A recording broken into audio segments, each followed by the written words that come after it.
earlier this year, I was woken up one morning with this overwhelming ringing in my head and my ears, and it was terrifying.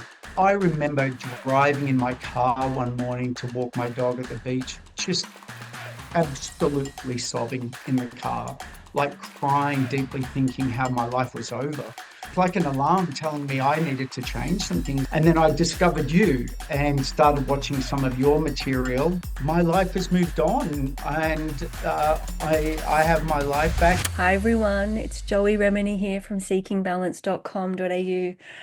I have a case study for you. I want to introduce you to Trevor from Australia, who understands the journey of super distressing tinnitus to freedom. So let's dive into it, Trevor.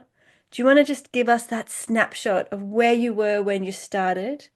Then you've gone through the Rocksteady program and now look at you go. Yeah, sure. Well, thank you firstly for allowing me to share my story here with you, Joey. Been a journey, an interesting journey, but to cut to it. So it was earlier this year. It was, I think, around April, early April. I was woken up one morning about 3 a.m. with this overwhelming ringing in my head and my ears, and it was terrifying.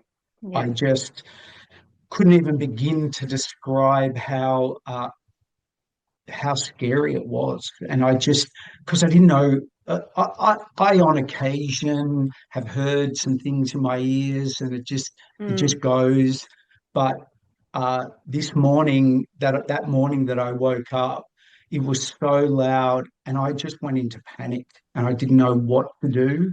I finally tried to breathe and calm myself down, and I laid down and kind of went off to sleep. But that from that moment over the next couple of months would take me on a journey that was terrifying. It was, well, the journey was not just terrifying, there was a lot in it, but me being who I was, I went to work pretty quickly to try and figure out what this was. I got on the internet. I looked around, and I am the type of person who's pretty quick to take action on things if something's not working, or I want to figure out what it is. And look, I don't know if there's any relationship to it or not, but I am the someone who's recovered from years of chronic pain because I learned about neuroplasticity by mm, healing my body through how I changed my perception of the pain in my body.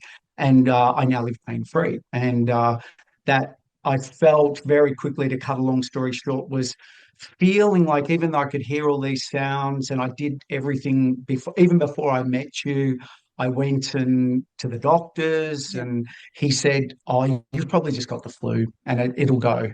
And so I kept looking and searching, and then, as we do, or a lot of us do, I got on YouTube and started watching a lot of videos, looking for how do for whatever we'll call it for the moment, tinnitus or tinnitus, whatever people call it.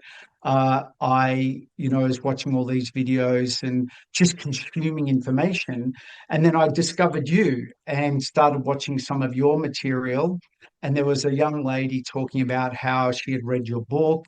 And I even reached out to her actually and had got a chat with her. And she told me about your book, Rocksteady. And so I got a copy of the book, and I I must have watched all your YouTube videos. I still have. I mean, I haven't referred to it in a while, funnily enough, but it became my Bible. Yeah. And actually, even here, whatever it's worth, I've just got pages highlighted and all the different things that really jumped out like it was talking to me. And I think, Joey, Right. so what I did was I said to my partner, I said, look, that's the one, that's the one. Uh, Life changing in so many ways. But I said to my girlfriend, my partner, and I said, I've discovered Joey. I've been reading her book. I need help. She has a program. I'm just going for it. I don't care about the money. What I want is to feel better because anyone watching this video, and I know we're all at different stages, but I do want to let you know I can relate to thinking and feeling like I was trying to figure out what I need to do because I was kind of planning to leave the planet. Mm. I was so distressed. I was thinking, Mm. okay, I've got to start getting some things in order because I really, and what I did discover about what this thing does and how it turns on our anxiety and does all this stuff, you know, I I remember driving in my car one morning to walk my dog at the beach, just absolutely sobbing in the car, like crying, deeply thinking how my life was over. And I just couldn't believe how something like a sound could cause us so much distress. Anyway, I joined the Rocksteady program community. I started watching the videos, doing the work, going through it, and there's a lot. There is a lot in there, and I'm not going to say it was easy. And I would journal, and I had a list of the things that I would do, and the tapping, I'm kind of bundling it all in together because it was a little ways back now, even though it was only April this year, right? Uh, so, It's a lifetime ago. and yeah, a lifetime ago. And I've got to say too, I know it has its place at times, but sound therapy also really helped me as part of my journey, just to help, more so just help me feel a sense of calm because I felt like I was in fight and flight all the time. And you may already know, so I'm already a high energy guy. I'm neurodivergent in every way and form. I'm a high achiever, A-type personality, full of more emotions than most people have in a year. So I can relate to, having a lot going on. So that really helped me. But I guess, to fast forward going through the program, I think it's a bit of it's a two-step forward, three back, four forward type journey. But I think what really started happening for me, where there is good news at the end of this story, by the way, is I started feeling like this thing, it wasn't defining who I was anymore. It wasn't a do or die situation. Sure, even now, sometimes, like, I can't hear anything right now. Sometimes I can, sometimes I don't, and maybe a little bit, but and even when I do, like some nights I go to bed and I might hear a bit. Before, I would have to put some sound on or tap and do stuff. Even if and when I do hear something now and then, it doesn't even bother me. Mm. I do want to say, to cut a long story short, through all of it, and I was the worst. It was extremely overwhelming, so loud, sometimes to the point it was deafening.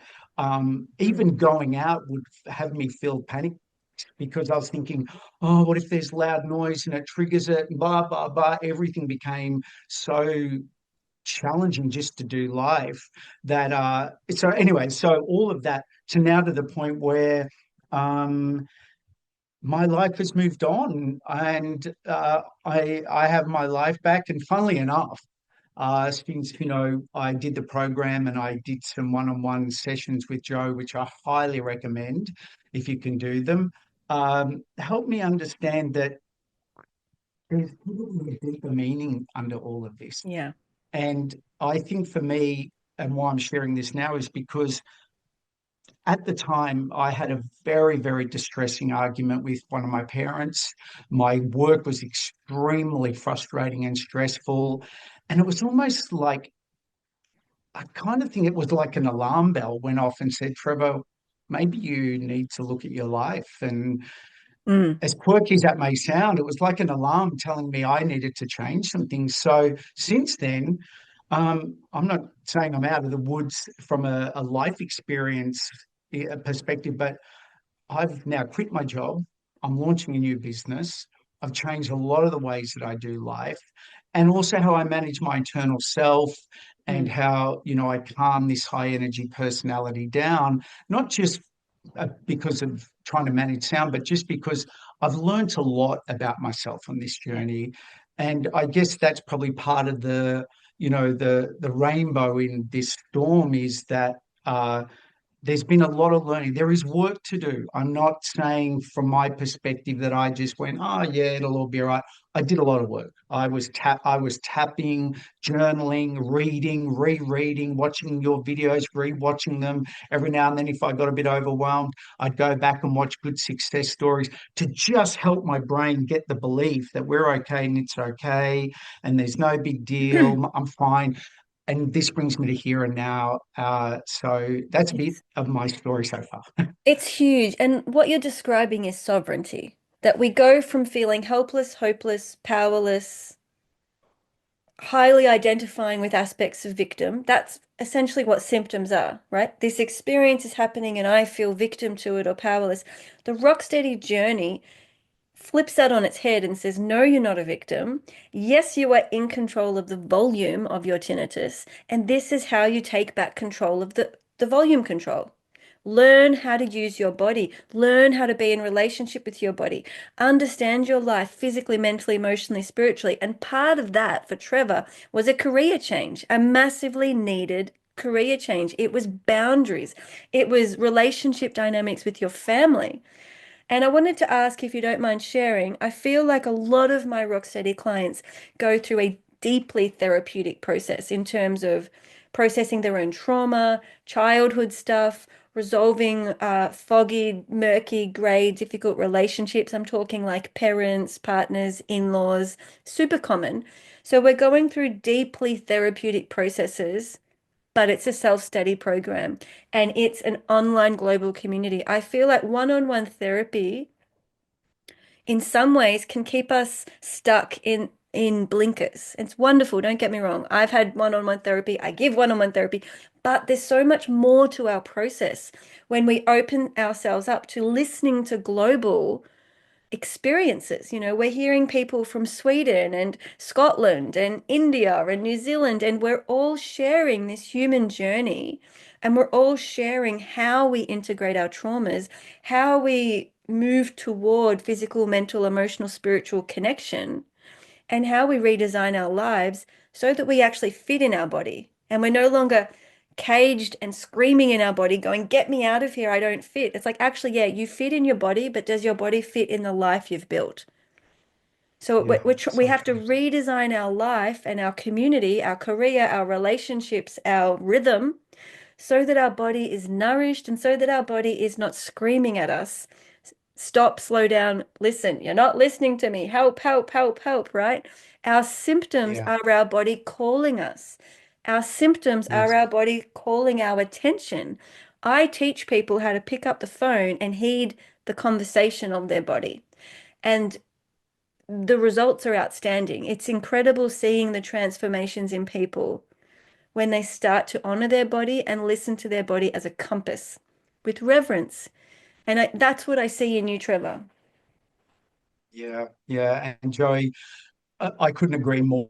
And there's so much in that of what you've shared. And I think from what I've learned so far, this, I'll talk, about, someone who lives in the Western world where Yeah. it's go, go, go.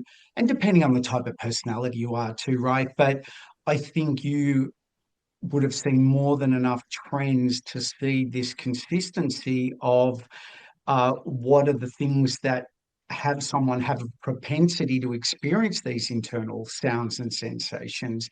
And it's interesting because even on my own journey, a very close friend of mine, I discovered, because when I started sharing with a few people what I was going through, I would say four or five of my friends experience the same thing. And Hmm. one I found out has struggled with for years of vertigo and sounds that he hears. But he's one of these guys where it's interesting because I did share a little bit about what I was doing, but he's a bit like, you got to soldier on. Mm. You got to, you don't go there, and the guy just had a very bad motorbike accident actually. And I think he's been called by spirit constantly to reevaluate how he does life because he keeps having all these accidents, And I want right? to say that's culture and societal. Men are Yeah. suffering in our modern day world because men need to come back into their sensuality too. We're all learning to soften back into our wild animal and feel through our eight senses and reclaim healthy sexuality. And that's a Yeah. huge part of this journey. Everything in Rocksteady comes back to the body scan. How am I sensing and feeling this moment? It's incredibly sensual. And modern day men, well, everyone, men and women, but especially men, have been trained to not feel Mm. and criticized for feeling, and so we become so terribly disconnected to ourselves and our pleasure and our desire that we fall into these addictive trains of needing sugar and coffee and sort of gratuitous sex that we never ever feel satiated because we're not actually in our body feeling the touch and smelling the roses and tasting the delicious flavors. We're not actually connected consciously to our senses. So we feel perpetually hungry, thirsty, and grappling for more, right? It's so unsatisfying.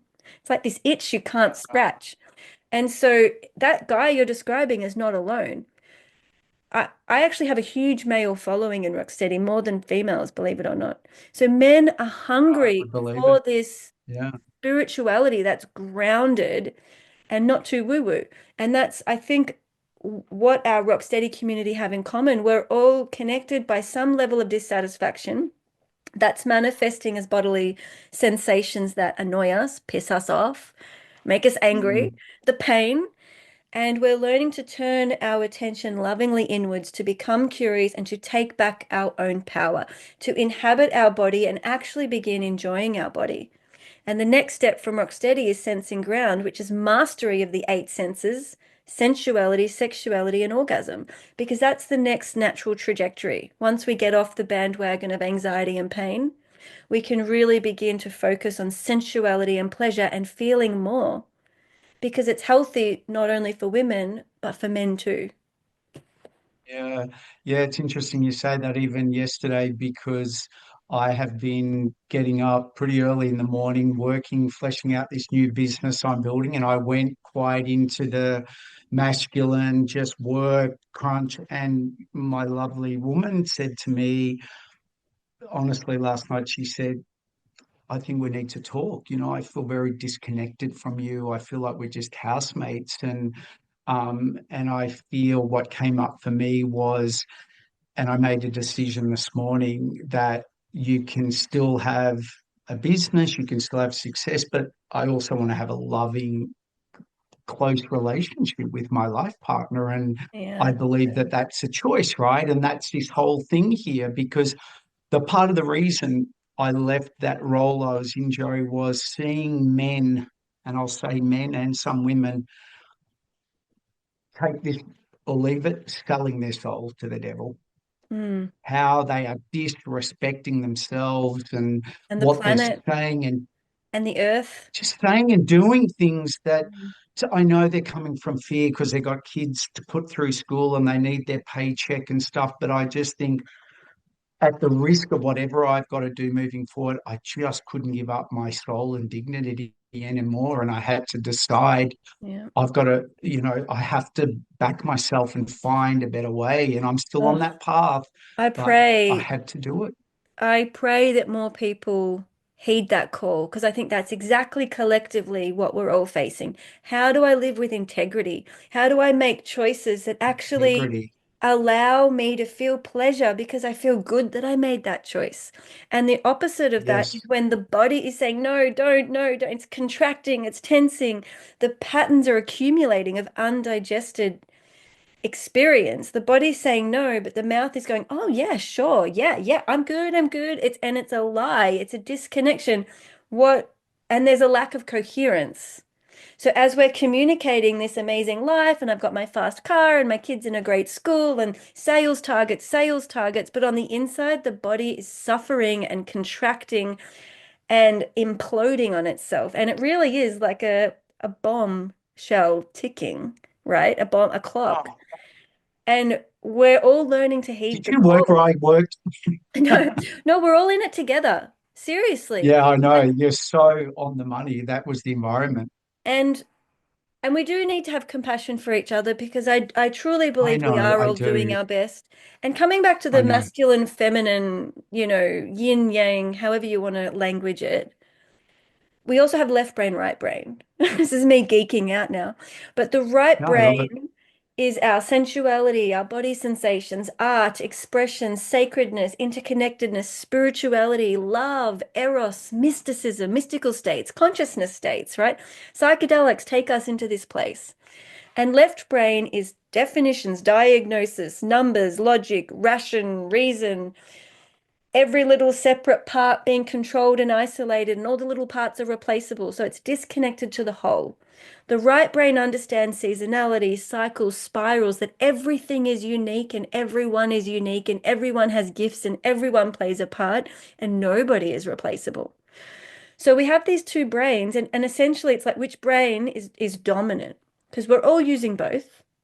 But if you're living in a left brain dominant life and world, things start to become externally monitored. We're looking outside of ourselves for expertise, authority, guidance, cures.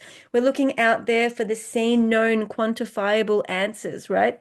And it's very anxiety producing, and it leads to this goose chase of financially and emotionally exhausting search. I'm on Google, I'm on Google, I'm on Google. Fix me, tell me, right? Whereas if we drop Yeah. into the right brain, we turn our gaze inwards and we scan the body head to toe and we feel the information moving through our eight senses. And we learn to use that information to intuitively understand, I know myself. And in this moment, wherever I am, this is what I need because I've got the exact information I need. I don't need to Google.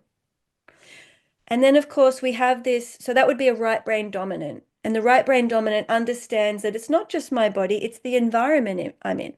I'm connected to the people in this workplace, in this country, in this time, right? This era, this epoch, this culture. I am a mirror of the world around me. I'm impacted by Israel and Palestine, even though I'm on the other side of the planet.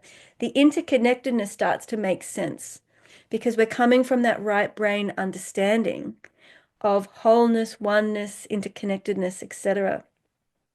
So a lot of what I do with people is teach them how to drop out of left brain dominance, where they're stuck in trauma cycles, Googling and chasing answers and looking outside of themselves, perpetually stuck in victim and powerless.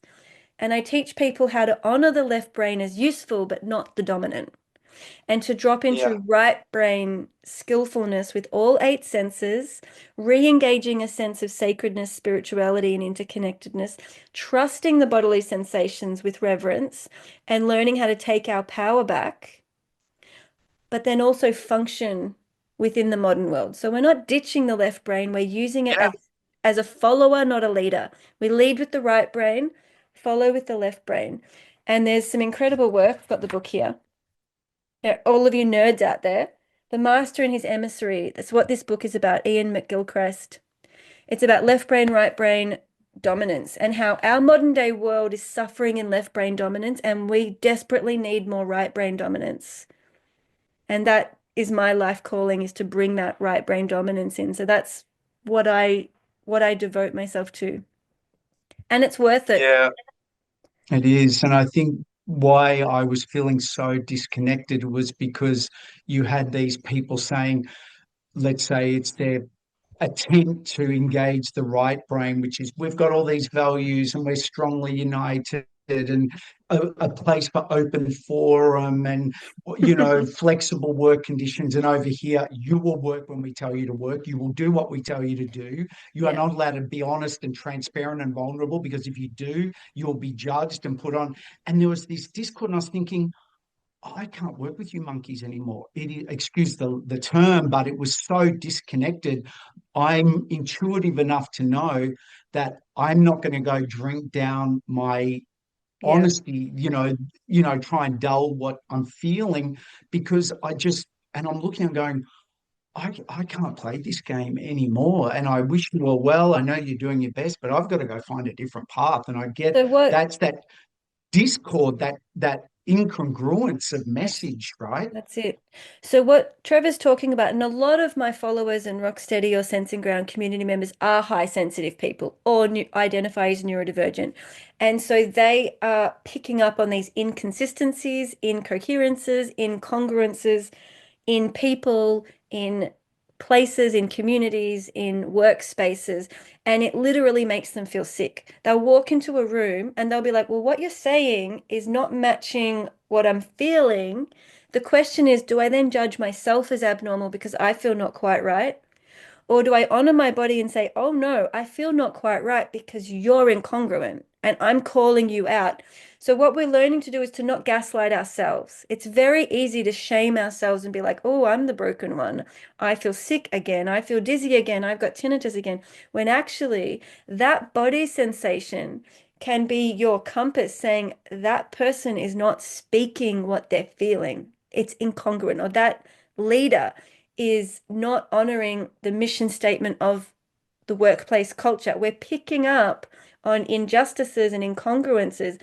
And as we build resilience and as we understand ourselves, we can actually speak up and potentially create very necessary change in the world. But it starts with us. We have to start by nurturing ourselves and really getting that nourishing life, crafting a life that means we're sleeping well, we're waking refreshed, we have vitality, we're back into our sensual nature. And I want to say we're much, much more powerful, clear thinking, and resilient when we have our healthy sexuality in alignment. It is an important part of the conversation because often when we're sick and just totally consumed by symptoms, for many, many people, sensuality and sexuality and creativity completely fall off the priority list when they are potentially the most healing things we can move toward. Yeah. And I think too, when I was there, it was a bit like I would say to some colleagues, aren't you feeling this? Aren't Mm. you? And they're like, oh no, it's fine. It's okay. Light and Just love. they just play the game, just keep your mouth shut. And I'm like, I'm not a complainer, but I didn't ever want to be the guy at the water cooler complaining about his job, but too afraid to do anything about it. So in the end, I'm like, Yeah. gotta Got to go, you gotta got to go. choose your battles and um it They would have got honestly rid of me anyway, Joey. it starts by I could strengthening feel it. it starts by strengthening your nervous system, which is exactly what you do in Yeah, Rocksteady and what you've done. And the stronger we get in ourselves, the more powerful we become. And then we can really speak up with love, with collaboration, with connection. So we actually need to move through our own trauma and digest the hurt and the pain and the fear. So by the time we're coming to action stations to hopefully create a new dream where everybody can move in the same direction, because you're spot on. Complaining and just identifying problems helps no one. no, But if we can digest all of that and come to a creative place where we're like, actually, I have a new solution, I have a new way, now you're on the money. And now people might be listening. So there is a process we have to go to. And I guess what we're getting at here is it's not all about the tinnitus and it's not all about the pain or the anxiety or the dizziness. It's about the world we're living in and how we're in relationship first to our body and second yeah. to the world around us. And mastering those relationships is literally what brings us inner contentment, inner peace, vitality, true joy, and this ongoing process of connection, aliveness, creativity, which snowballs. I think one of the things that I would like to share for anyone watching this is there is there are the things which are the work to do, the beautiful processes, the tapping, the body scans, journaling, these works of self-soothing, self-healing. But I think for me, I'll do my best to put into words, but there are some things I believe us who get these sensations, it's almost like something that is being, we're called to look at and do. Yeah. And I would say two words: finding the bravery and courage to do what I think we know we all actually need to do, that these us people who find ourselves in this place is a big part of the healing. And when I say healing, I believe healing can occur where you may still hear some stuff now and then, but it doesn't define you anymore. It's very hard to explain until you've gotten there because even last night, at one point, I heard a bit of sound. It's not ringing in my ears, but it kind of feels like it's way back there, if that makes sense. Mm. A little bit, but it doesn't define me anymore. It doesn't scare me anymore. It doesn't bother me anymore. And then it goes. You know what I mean? So But I think because, yeah, it's almost the difference between, hearing a fridge purr and going, yeah, there's the fridge, or obsessively freaking out about the fridge. One's a yeah, problem, one is not a problem. And I think that's yeah, exactly what healing tinnitus is. It's about going, meh, there's a bit of body sound. My body does make sound and it comes and it goes and there's no emotional loading and there's no distraction. It yeah. doesn't drain our attention away from the things that really matter. And I think a large part of healing is learning how to shift our attention toward what really matters. And that's that whole self-inquiry journey. We don't have we don't have to think about the symptoms when we're so busy moving toward our passions. That is, and I think that that moving towards your passion for me is like I'm learning how to build an online business at the moment. I'm so overwhelmed with learning and growing and will this work and what do I do to make money? Like yesterday I was exhausted, but I also am so proud of myself for stepping into the unknown, willing to be brave, willing to figure out where I need to go through the storm. It's almost like a really uncomfortable comfortable, if that makes sense. Because you know why? It's called invigorating. Yeah, okay, It's invigorating, like when you right? walk into the I'm ocean. actually backing myself. Yeah. It's that feeling of when you walk into a cold ocean. It's like you simultaneously love it and hate it. It's cold and Mm. it's like, ooh, but then it's like, But it wow, feels that's like, great. I'm so glad I I did know that. it's so, It's I in, know. and I think this is why I say strengthening the nervous system. We need to be able to broaden our capacity to handle more arousal. And guess what? That increases our pain threshold before we fall into trauma and turn away and Google it and look for an external authority. So we're learning to stay with the body and befriend ourselves through more significant discomfort. And it does almost become playful because it's like, all right, here's an edge. I'm moving towards something uncomfortable. We can do this. Come on, team. And we go there, right? But it also means we have equal capacity to experience more orgasm and more pleasure because neurological arousal is both pain and pleasure. And we're building both as we build our capacity. So, this sensuality and sexuality piece is a really huge player in overcoming chronic symptoms. And not enough people, I think, are talking about this.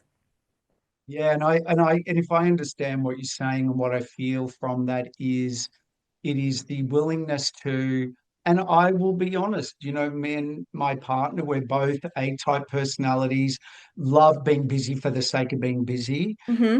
But I can also really appreciate the importance of what I'm now learning is that ability to come together as two human beings that love and care for each other and giving that also the time and the Yep. importance of what it is, right? Because uh, I believe the biggest problem that this world that a lot of people are in is they are so disconnected. They are very often doing even a lot of things that they don't even need to be doing to cause themselves extra stress. They could still work well, but they don't have to consume copious amounts of alcohol and disrespect their body the way they do.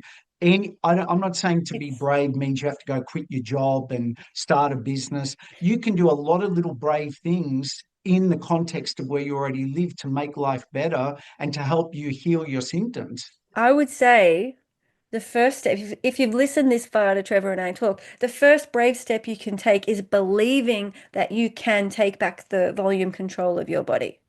Because it is Okay. possible. I can't tell you how many people I've seen do this. It's absolutely real.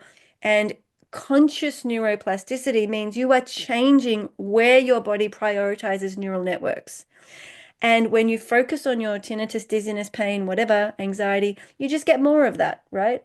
So, what we're learning to do is to shift loving attention, which changes the chemical cocktail. So, it's okay to focus on tinnitus. Body sounds are healthy and normal, but we want to make that loving attention, not shaming attention, not getting rid of it, not searching for cures. Loving attention changes the chemical response to the sound, which is what helps it disappear effectively. So, loving attention is an entire skill set we're learning. And then, you know, the symptom, let's say, is 1 millionth of who we are. So we want to give it 1 millionth of our attention. We want to bring our attention into relationships, career, passions, hobbies, sensuality, nature. We want to shift our attention into all those other meaningful places in our life. So we're learning um, that physical, mental, emotional, spiritual rearrangement of how we live our lives. And believing in yourself is that first step. And it's brave and it's courageous, and it all starts with the body scan. We need to come into the body to sense and feel, to locate ourselves, to bring our attention back into our own lives.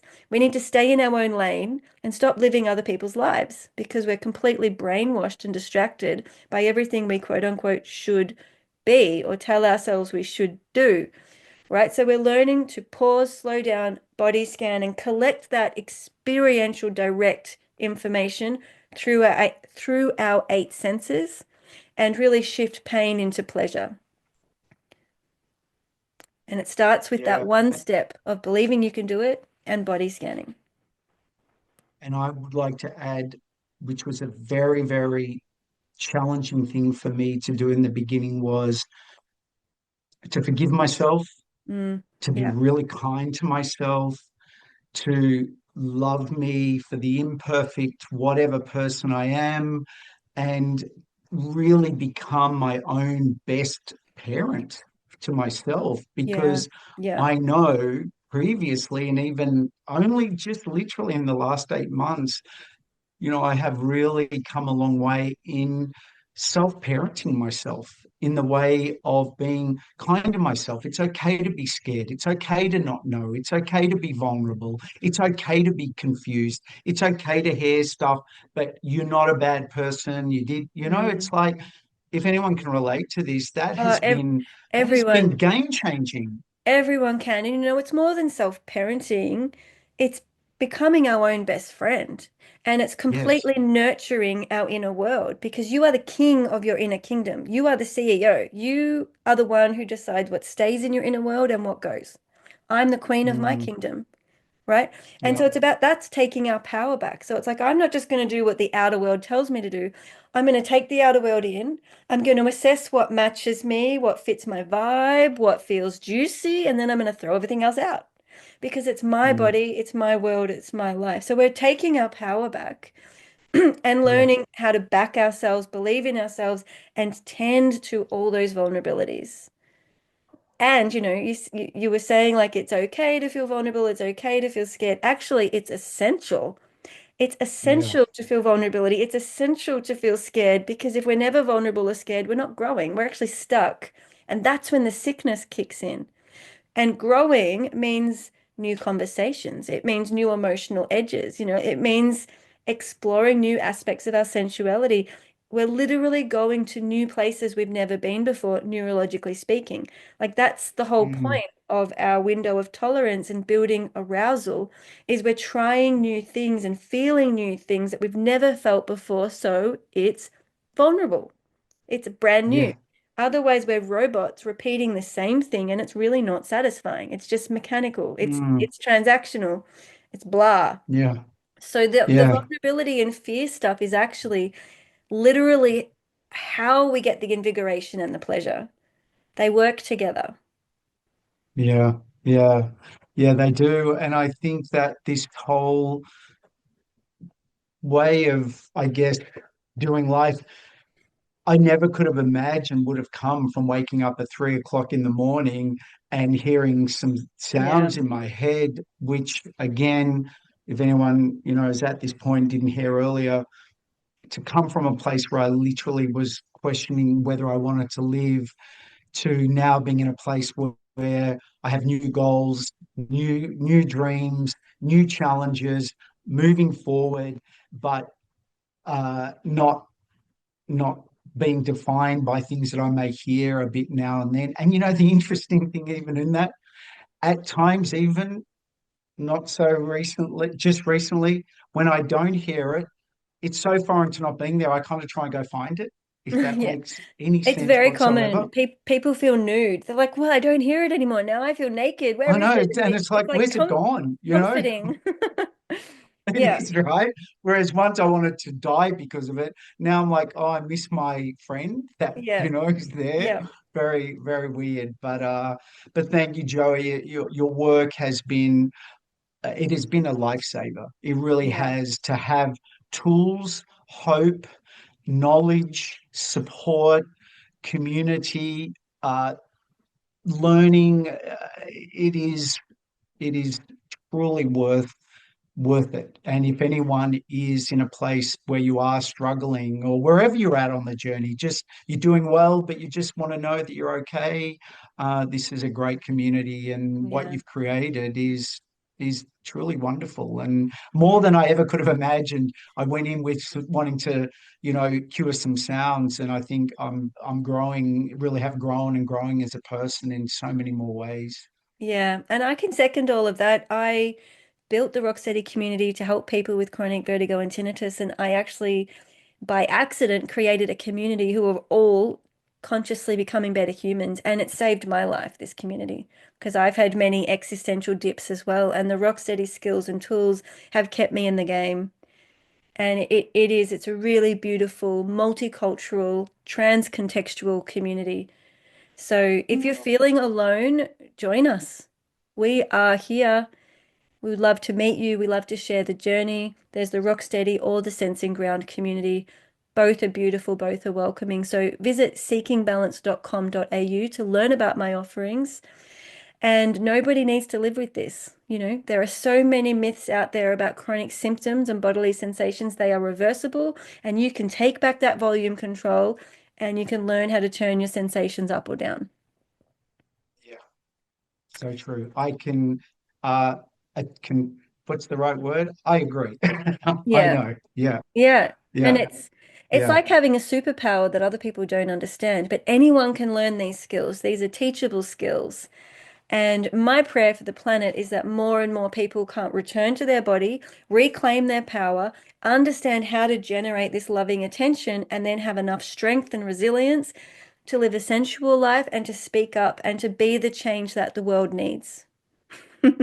yeah. And I think that speaking up, Joey, is so important because a big part of the reason why I made the decision of leaving from where I was is because on occasion there were times when I didn't understand and I did speak up to ask for guidance. I realized that that was not the world to be able to do that in. And I thought, I can't be in a world where I can't be not able to ask and seek guidance and help. And I think a lot of people that are suffering are too afraid to ask for help, to say, I am struggling, to say, I don't know the answers, to say, I need help. Mm, And I think for me, that is something that I do, and I believe it has served me well. And I do mm. believe anyone watching this, if you are feeling that you're not the right person, or why would anyone want to help, whatever that rubbish is, please move that aside, ask for help. There's no judgment, there's only love and care and guidance here. There really is. Yeah. And you're not alone. You are not alone. Not alone, no, so So not yeah, alone. visit seekingbalance.com.au. Just a little closing note. You don't have to quit your marriage or quit your job to do Rocksteady. It's about you doing you and building your resilience and having absolute conviction and certainty in the choices you make. So if you were to change your career or change your relationship, which some people do, they do it from a place of gentleness, grace, slowness, steadiness, and love. They're not moving from fry pan to fry pan. They're really thinking it through and they're knowing what is nourishing. And so they can move forwards with a smile and with grounded, solid clarity. So just wanted to really package the conversation off with that. That's what we're working Yeah, towards. Yeah. Thanks so much yeah, for sharing your story, Trevor. And I'm so glad that you've healed your tinnitus and you've got there. And your body yeah, sounds thanks, now Joe. sing to you in their own beautiful way. And whether you hear them or not, it's no big deal. No, it's not. Thank you so much, Joe, for everything. My pleasure. And bye for now.